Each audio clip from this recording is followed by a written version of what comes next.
गांव के खेतों में लहलहाती हरी भरी फसलें पंजाब की पहचान थीं। हर साल की तरह इस बार भी किसानों ने अपनी मेहनत से धरती को सोना बना दिया था। सूरज की किरणें गेहूं की बालियों पर पड़कर चमक रही थीं और हवा में एक सुकून भरा संगीत गूंज रहा था।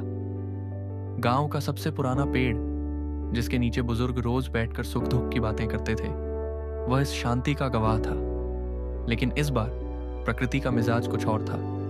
आसमान में काले बादलों ने डेरा जमा लिया था।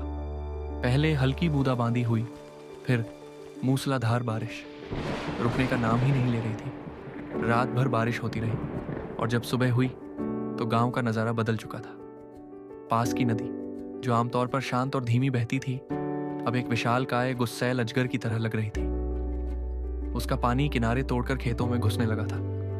देखते ही देखते जो खेत कल तक हरे थे, आज भूरे पानी के सैलाब में डूब गए थे।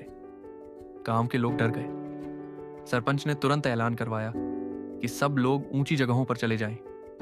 हर घर में अफरा तफरी मच गई। लोग अपने जरूरी सामान और मवेशियों को लेकर सुरक्षित स्थानों की ओर भागने लगे। एक बूढ़ी दादी, जिनका घर नदी के बिल्कुल पास था, अपनी लाठी के सहारे धीरे धीरे चल रही थी। उनका बेटा, जो शहर में रहता था, कल ही आया था। वह अपनी मां और परिवार को बचाने की कोशिश कर रहा था, लेकिन पानी की रफ्तार बहुत तेज थी। पानी ने घरों को भी अपनी चपेट में ले लिया। कच्चे घर ताश के पत्तों की तरह ढह गए। पक्के घरों में भी पानी भर गया।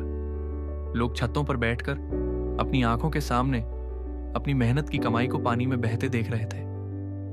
एक नौजवान, गुरप्रीत, जो गांव का सबसे अच्छा तैराक था, उसने अपनी जान की परवाह किए बिना कुछ बच्चों और बुजुर्गों को बचाया।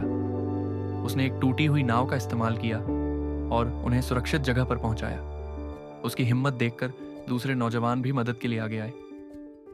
कई दिन बाद जब बारिश रुकी और पानी का स्तर थोड़ा कम हुआ, तो गांव का दृश्य दिल दहला देने वाला था।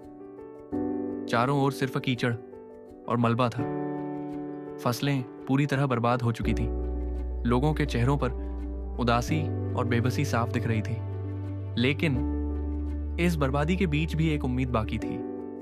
पड़ोसी गांवों से लोग खाने पीने का सामान और कपड़े लेकर आ रहे थे। मुस्लिम और स्वयंसेवी संस्थाओं ने भी मदद के हाथ बढ़ाए। गुरप्रीत और उसके साथियों ने मिलकर गांव की सफाई का काम शुरू किया। वह बूढ़ी दादी, जो अब एक राहत शिविर में थीं, उन्होंने गुरप्रीत से कहा, बेटा, पानी ने हमारी फसलें तो छीन ली, लेकिन हमारे हौसले नहीं तोड़ पाए। जब तक हम सब मिलकर एक हैं, तब तक हम फिर से खड़े हो जाएंगे। ये कहानी पंजाब के लोगों की हिम्मत और एक दूसरे के प्रति उनके अटूट प्यार को दर्शाती है। बाढ़ का पानी भले ही सब कुछ बहा ले गया, लेकिन इंसानियत और उम्मीद की ज्योत को नहीं बुझा सका। यह कहानी हमें सिखाती है कि मुश्किल समय में भी एकजुटता और मदद से हर चुनौती का सामना किया जा सकता है।